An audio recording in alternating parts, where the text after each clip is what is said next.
The power of prayer from a non-religious perspective. Religion aside, there is great power in surrender. I've started something new in my life. I've been praying. I was taught to pray growing up. I said the Our Father every night before bed, but for the most part, until recently, I haven't had many conversations with God. That is, unless I got into a really tight spot. In those times, I would be on my knees in a prayer that would go something like this: help me. Help me. Help me. Help me. Help me. In those times, I would plead, even beg God to hear me and intercede in whatever it was that I felt unable to deal with in my life. But I only did this when I was desperate. I only talked to God after all of my attempts at controlling a situation had failed.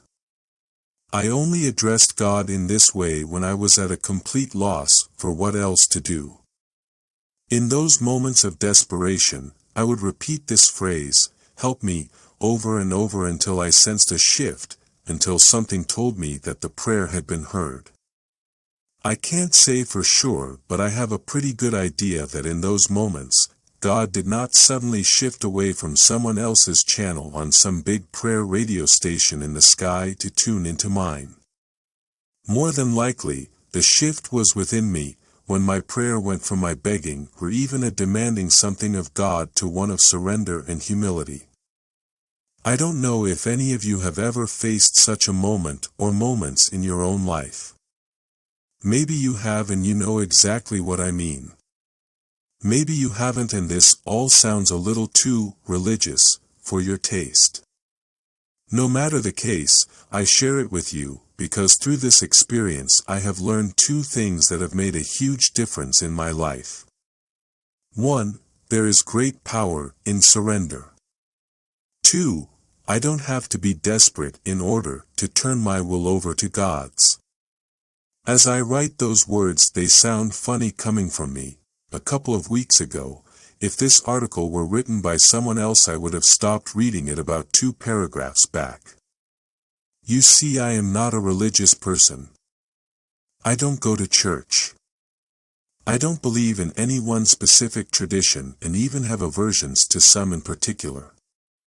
Religion aside, I have found a new kind of peace and happiness in my life in being open and willing to accept that whatever is happening is part of God's or the universe's plan for me. I might not currently understand it, but I don't have to, when I allow God's will to be done. As that old bedtime prayer says, the obsessive loop in my mind that is constantly trying to figure things out slows down. When I feel that obsessive loop start, I can now catch myself and say, I'm not in charge of this, and it becomes easier to let it go, yes, and let God. What that allows me to do is to live my life exactly how it is. It allows me to appreciate the feel of the unseasonably warm air when I step onto my front porch. I am filled with the excitement that is radiating off my son as he chatters about a moment of joy. I listen to my body and notice when it is hungry and when it is not, when it needs sleep or when it needs to run. I can sense when it is time for me to meet up with and connect with friends, or when it is time to nest on my couch with a book. So now, I pray.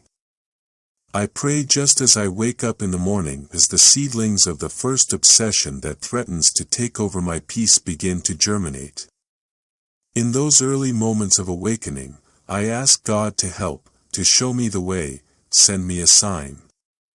Here is the kicker, those prayers are always answered, and I mean quickly.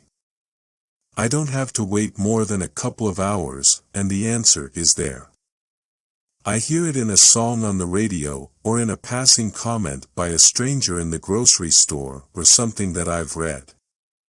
The point is, when I am willing to be relieved of whatever pains me, and when I am open for my prayer to be answered, it invariably is.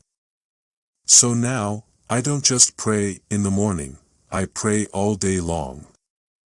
I ask for guidance, listen, and through some moment of contact, I am told what to do. What I see is that over the days of practicing prayer, I have begun to develop that thing called faith. That trust in God and the universe to provide exactly what I need when I need it. That doesn't mean life is always easy or that I always understand why things happen the way they do.